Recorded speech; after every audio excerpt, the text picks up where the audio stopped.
You doing, everybody?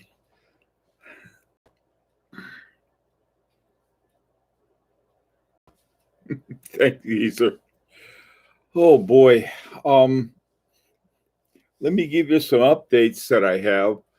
Um, Let me welcome every. Oh, good grief, geezer. Hey, John. Let me see. Sending goats. No goats to the moon. Um, Still not having. I'm still not having news from Boss. Sure, email maybe due to the uh, Corona lack of employees. Yeah, I sent them an email yesterday. Same thing. Hey, Bruce. Let's see. Hey, Glenn, how are you? NS something, hello. Okay, KK Chrome, how are you? Oh, Stefan, how's it going? Watch Habit.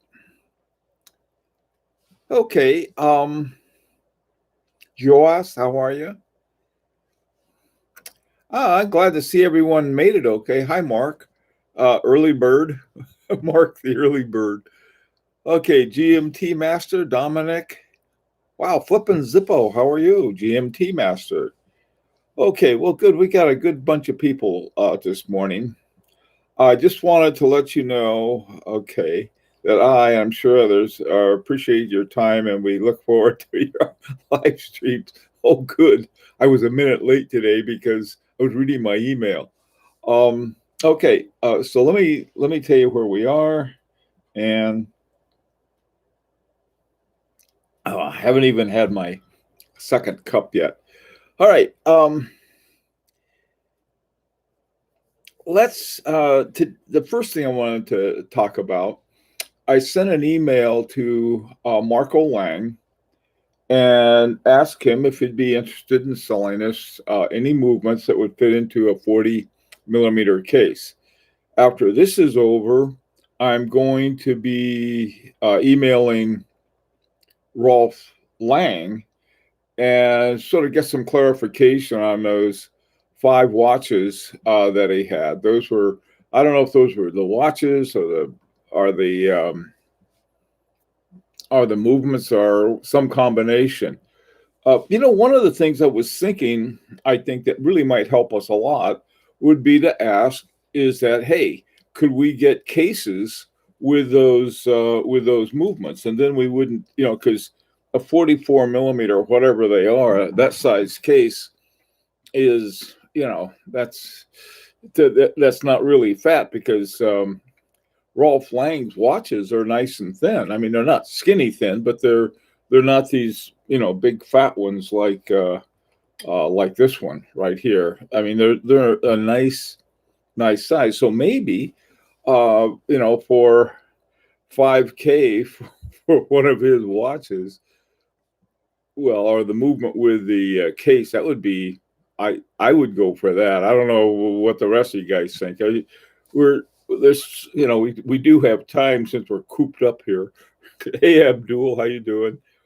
Um, I don't know. What do you guys think about that? Hey, John, what about the movement which you talked about once with your friend had 1,000 of them? Yeah, I don't know if it was 100 or 1,000. John, I contacted him, and he and one other guy have their shop up in Massachusetts. And he doesn't respond to email. I know that. He responds to phone calls. Well, he's got to answer his phone. And sometimes with FaceTime, usually when I talk to him, we do it with FaceTime. So I rang him up with FaceTime, but I rang what is the number for his shop. So I don't know. It's you don't know where anybody is these days. So anyway, John, that's where it is on that, and that would be cool, to get one of those and see about putting it into a watch. I got a feeling those things are quite wide, so we'll see. I mean, I contacted him and didn't hear anything. I mean, basically, he didn't pick up the phone, whether that was his phone or not. because it's got to be his cell phone, because that was the one with the that we do FaceTime on. Okay. So anyway, by the way, too, I invited Marco to join us this morning. Maybe he will. That would be great. But I just got it off about a half an hour ago. So okay. Okay, not great, not terrible. 3.6 millimeters. Röntgen. NS something, is that the width of a fusee and chain?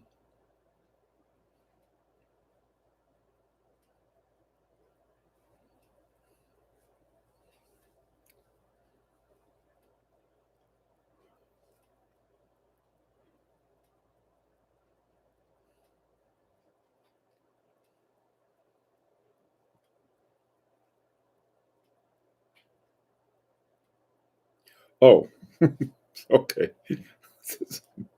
I, I'm not sure if you guys are joking or not. All right. Okay, so this is where we are right now. Did you see my email from last night? Yeah, I did. I responded to it too, Mark. All right, I get you. All right, so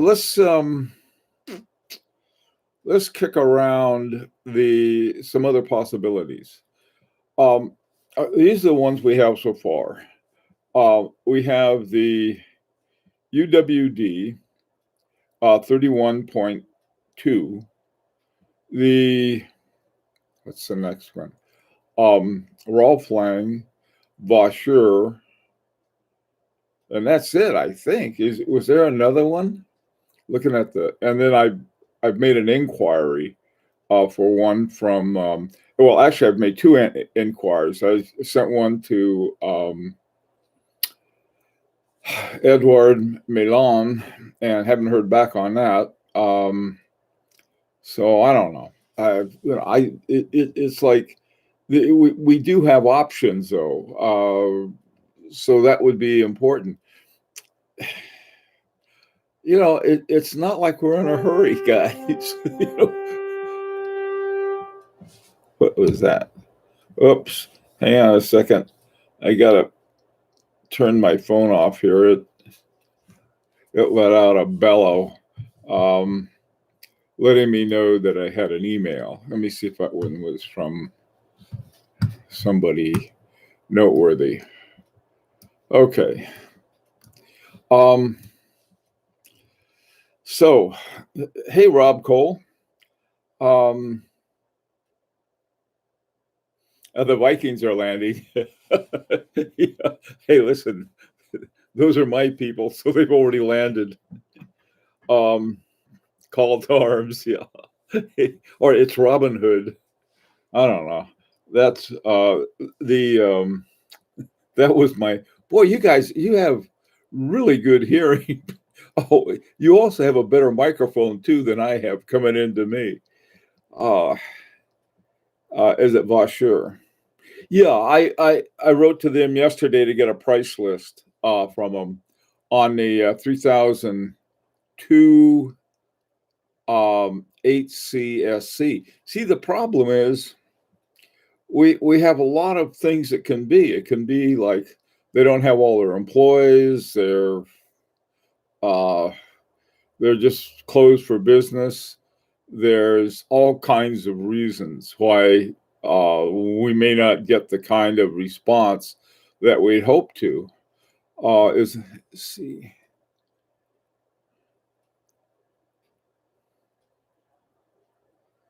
Yeah, Fahrenheit 451. This was sort of the something I had in mind. Okay.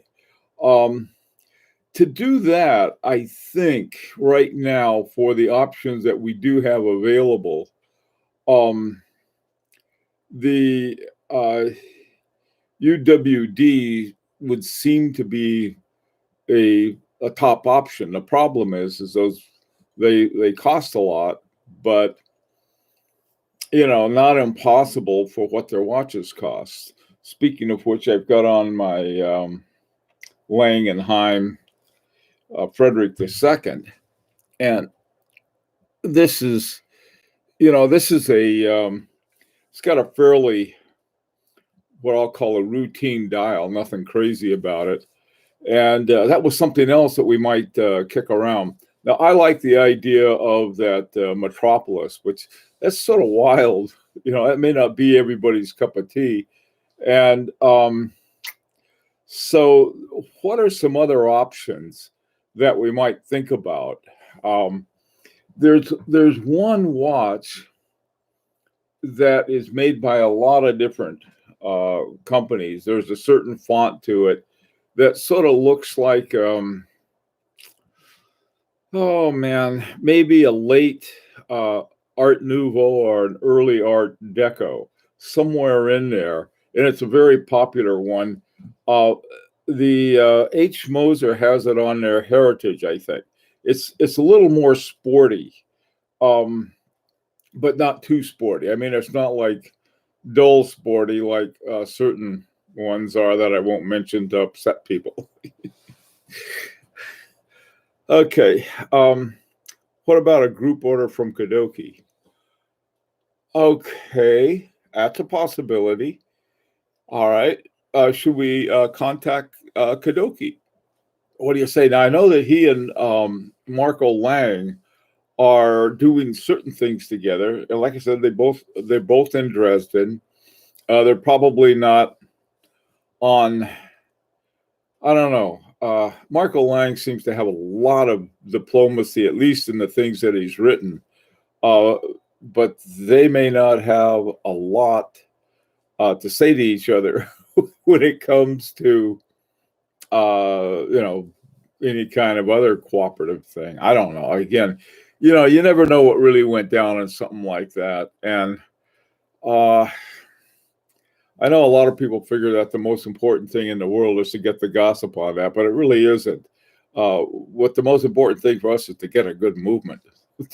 I don't care how. Yeah.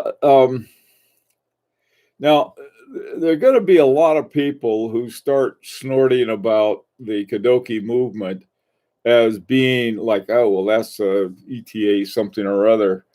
But that's something I think that if you go ahead and get one from Kadoki, that you better have that aspect of it straightened out. Here's one of the problems. There are a lot of people who think they know a lot about watches and timekeeping and everything else in the universe. And all of us know people like that, okay? What one of the things is that it's important to understand, there are a lot of movements out there that have the same sort of connectivity that an ETA would have, or really a half a dozen other movements that have nothing to do with ETA. But the ETA part is that here you have all of these companies with all of these cases, with all of this, everything to go into an ETA movement that they can no longer have, but they don't want an ETA. They want something, let's see, like Kadoki.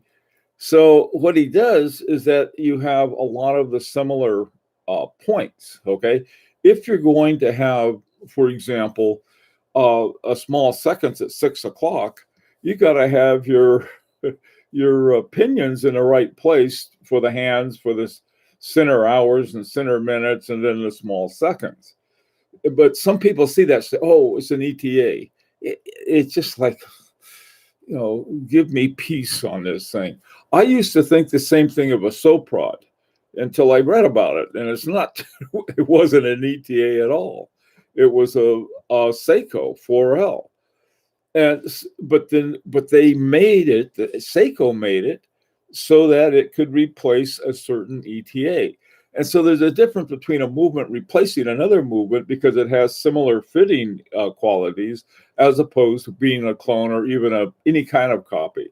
And I think that that's important to get clarified before we move ahead, because I don't want a bunch of trolls just have to put up with the jerks, and they're ignorant jerks. That's what makes me. If there's a smart jerk, they're difficult to deal with, but the ignorant ones are aggravating. So anyway, okay. Hey Al, how you doing? Can we 3D print the movement? It's funny you mention that. I read an article about a 3D printing of the UWD. And they had it all printed out, and here's how to do it, and here's the software to do it, and yada, yada, yada. I don't, it's a good idea for getting it into the case and everything like that. But I don't, I don't do much with 3D printing. Oh, God. I got chocolatey all over my cup. Okay. The Kadoki movement is not 100% in-house, and many others should not stop from getting it as long as you know what you're getting. Yeah, and that's something, you're right about that.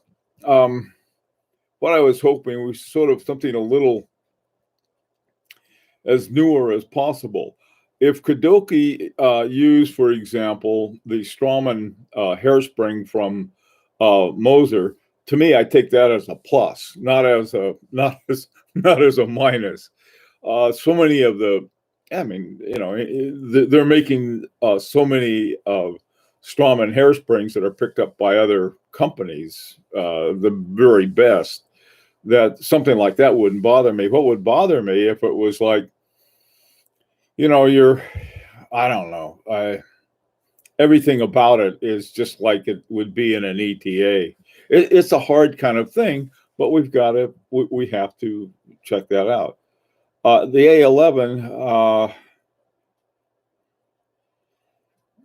it's modified A11. Yeah, and something else in that something. A lot of people, the A11, God, I tell you, certain people I know are harping about that. They're saying, "Oh, the A11 is nothing but this." It's not, and so if it's a modified harboring A11, but if you look at the totality of his movement, of Kadoki's movement, that thing doesn't look like any other movement I've seen in terms of its.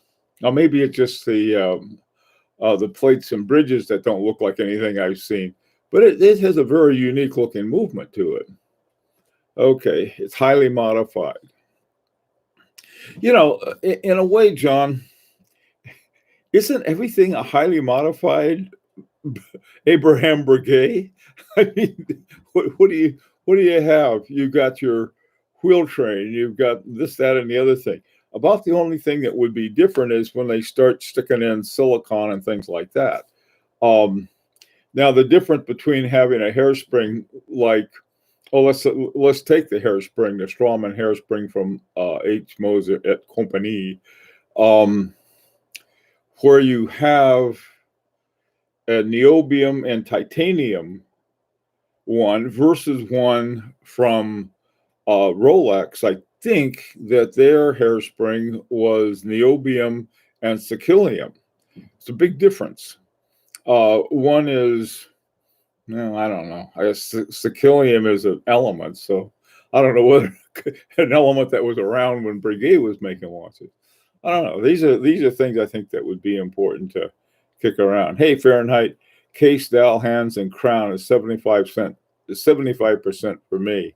The movement is important, but in the end, the exterior aesthetics is a deciding factor. Not for me. If it doesn't have a great movement in it, I'm not going to pay a lot for it.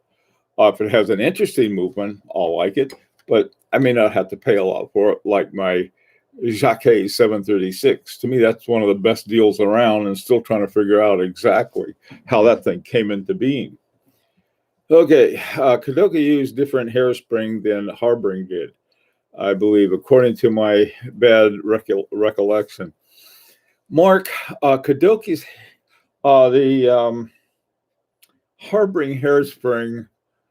Oh man, I can't think of the guy's name. It wasn't. It's not Moser. It's not ETA at all. It's somebody else. Does anybody know what hairspring the A11 used?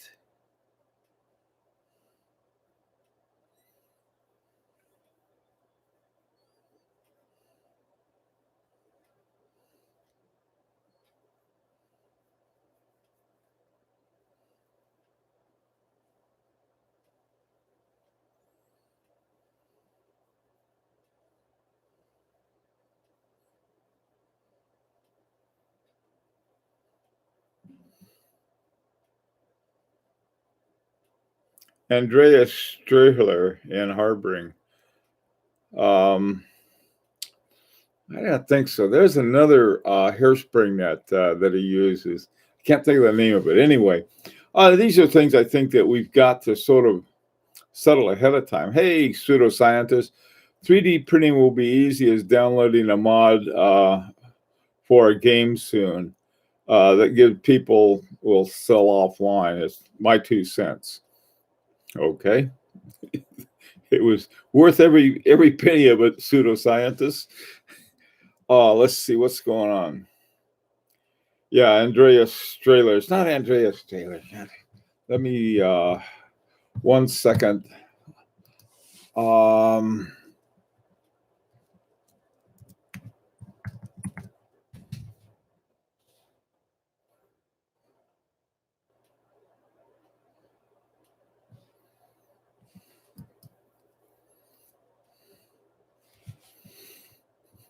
hmm.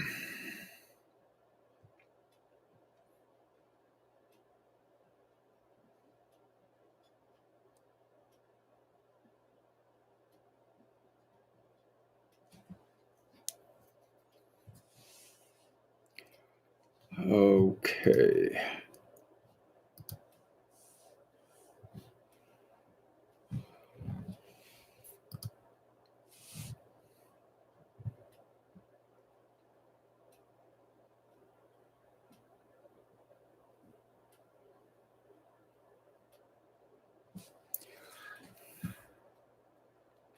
Okay, it has the Carl Haas hairspring.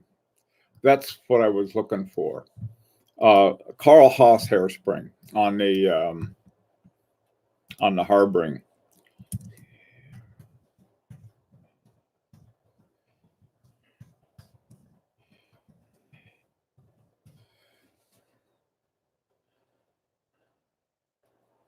Yeah, Fahrenheit 451. There's this German watch company in Munich that uses. It's one of the few that uses the UWD 31.1 movement, and those things are ugly, just plain ugly. And I don't like to call anything ugly, but that's the only word to describe those watches. There's some that are not ugly. They're not beautiful. And about the only redeeming feature of those watches, though, is the movement. But I know what you mean. Okay, as far as the as far as aesthetics go, there are a lot of beautiful watches out there, really gorgeous watches. You take a look at Longines and Hamilton, and they got some gorgeous watches, and the hairspring. I mean, the movements are, they're pretty standard ETA movements. All right, but they look gorgeous. The same thing with Sen watches and a lot of other watches that have somebody else's movement. The thing about Sen, the thing about Hamilton and Longines, you pretty much know what you're getting inside. Others of them can have really dubious dubious movements, like my um, regulator. It's got a Siegel 1711 movement in it that's specially made for regulators, but it's as a movement. So this is it. But the looks of it, they have some nice guilloche and other kind of features about it. But the main thing, needs a good one. Yeah, that's it. Um, Leinfelder, okay. Just man, those watches. they, I, I'm sorry, they just didn't look that good. I have a Leinfelder price list from a year or two ago. Those things are expensive too. Well, the gold ones are. They're aren't they around 7,000 euros, something like that, NS something for their steel basic model. Maybe they're more than that, but that was what I remember them from. I don't know who designed them. It's like, oh, I got my nephew Willie. Oh boy, so he goes at it. They missed the boat on that one. Movement is not durable. Yeah, durability. That's another thing, Al.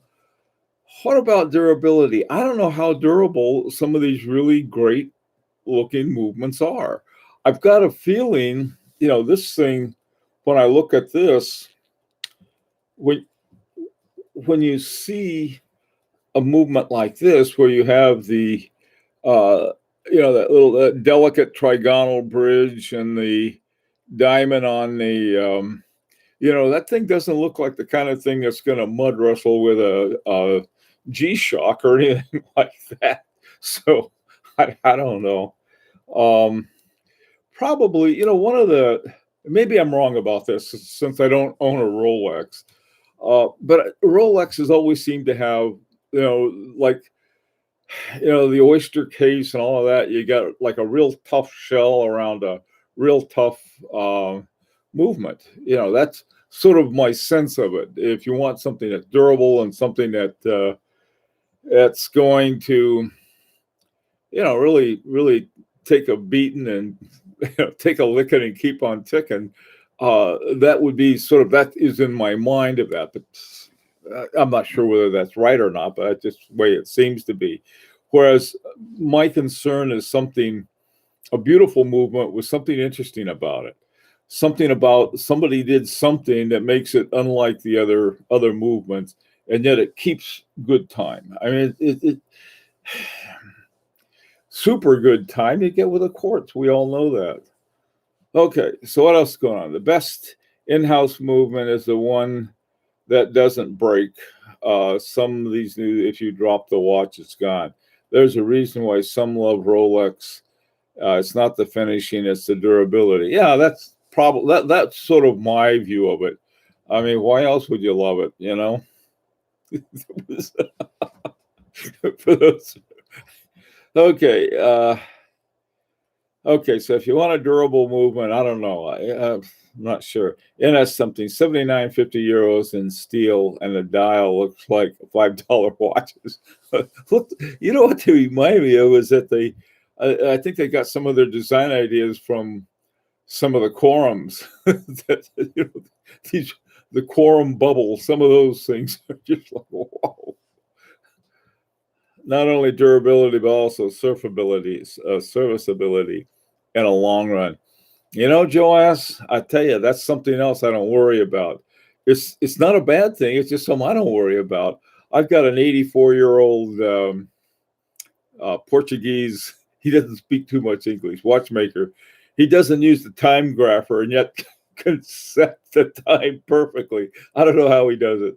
I've always compared him with a pinball wizard. He does it by intuition and sense of smell. He can fix anything. He's great. So I can hardly wait till this thing is over because I got a watch I want him to take a look at. Every watch I've had, I've taken to the guy. He goes boogity boogity boogity, and boom, the watch is fixed just like that. He's great. Okay. So I'm not worried about service. I hope he lives to 110. Okay, let's see. Okay,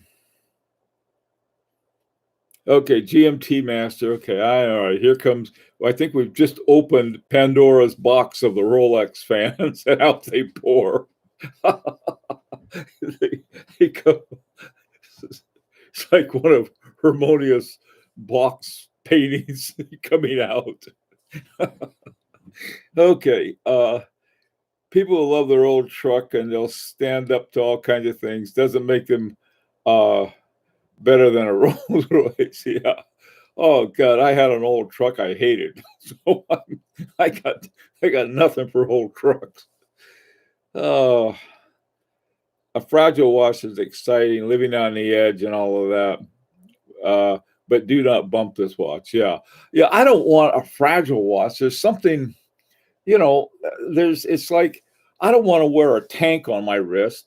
I want to, if I have a good watch, I want to wear a watch with it that I can look at the movement, that it's interesting, that they have some things about it that I like. That's not like every other watch coming down the line. It doesn't have to be expensive. The thing that's interesting about this guy is simply the fact that I am not really sure how the movement was done. All right. Here you have a guy who is an assembler, essentially, Jacquet, and look what he does. Now, there is no movement I've seen like that. So he took a movement somehow and put it together into a shaped case. Now, he may have simply taken ibosche from who knows what. Maybe some people have suggested it looks something perhaps like a Pazu 7001, took that, made a shaped case for it, and then put all of the movement from the ibosche into this case. I don't know for sure. Can't get a hold of the guy. He's not talking to anybody. He's not supposed to be involved in the watch business anymore. Oh, I don't know. Okay, Jeffrey Blue, who's next? Okay, the Langfelder with the white gold case has a nice dial. Yeah, that one I like. Yeah, there's a certain one that is sort of, it's not great, it's just not offensive. The other one that's not too bad, there's a picture of a Munich cathedral or something on the dial. It's okay. Hey, Junior Johnson, that's right. I got a watchmaker wizard. Okay, that were yeah, exactly. Oh, let's see. Okay, you love Rolex. We all love Rolex. Okay. All right. Just want to make all the Rolexes happy. Everybody loves a Rolex. Now let's move on. Okay. All right.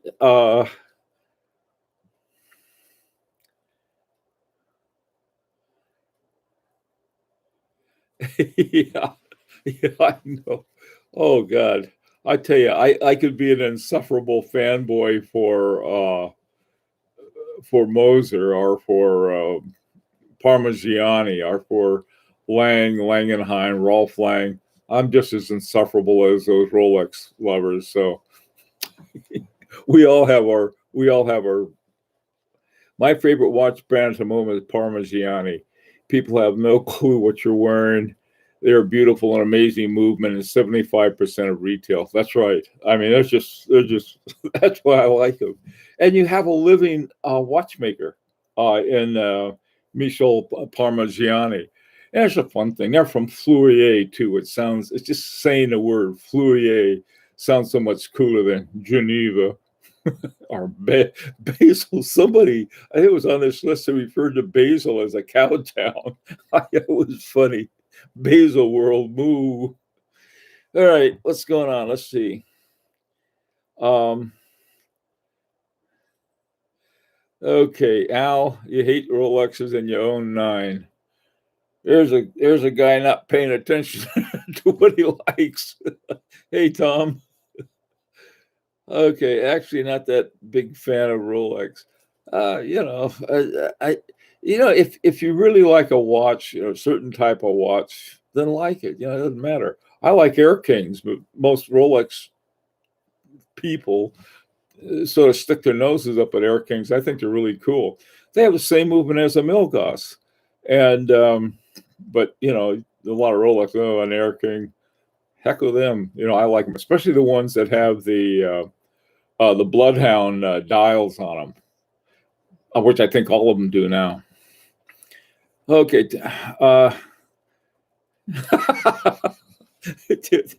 his, hey, Alan, are you in a 12-step recovery program?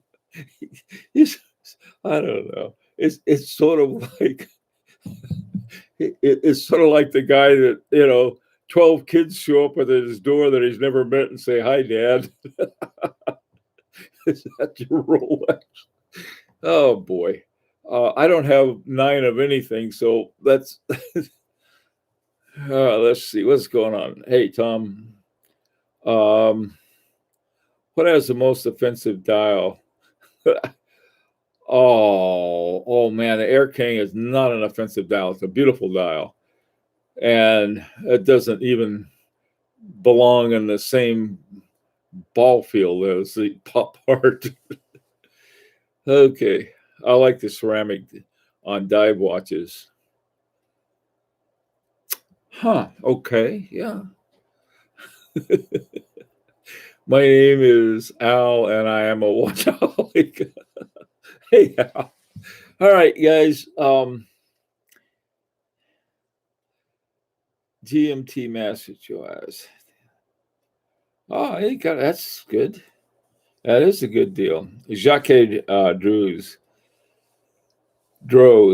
Jacques Droz. I agree. I love those. I don't own one, but Jacques Droz is really interesting. Does anybody know the connection between the Jacques Droz watches and Parmigiani? There's a riddle for you. You know what it is?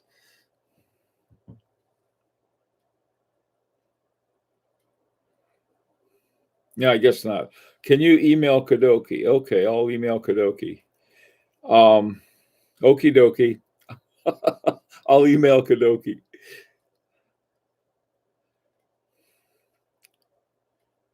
I don't know Jacques Droz either, but beautiful dials. I think they're really great. Divers should look a little roughed up. At least waterlogged with some dings and scratches. So should the owner should too. Okay. Tor versus Honda. I don't know. Taurus versus Honda. I'm not sure. Oh, yes, GMT Master. Right. Okay. Before we go, it's time out. We got to wish Geezer a happy birthday. Okay, here goes. Ready? Happy birthday to you. Happy birthday to you. Happy birthday, dear Geezer. Happy birthday to you. I hope all of you sang along with that. Okay, so happy birthday, Geezer. And I hope you have a great one today. Enjoy yourself. Hope you get a new watch. Oh, wow. Hey, wait a minute, guys. You got to hold on a second. I just got a response from Marco Lang. Let me check it out, okay? You guys want to wait a second? Hang on.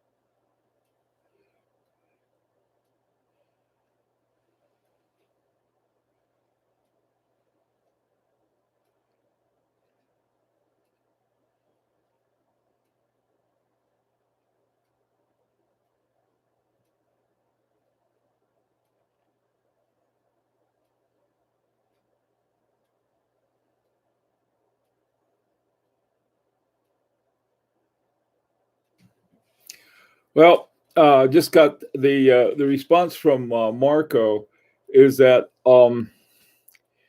he recommended the UWD 31.1 or 31.2. So that's where we are. However, in the fall, he's coming out with some new watches under the Marco Lang watchmaking. So that's also exciting too. Well, guys, anyhow, so that was a hopeful one, and I'll try Stefan. So take care and behave yourself. Stay safe. Bye bye.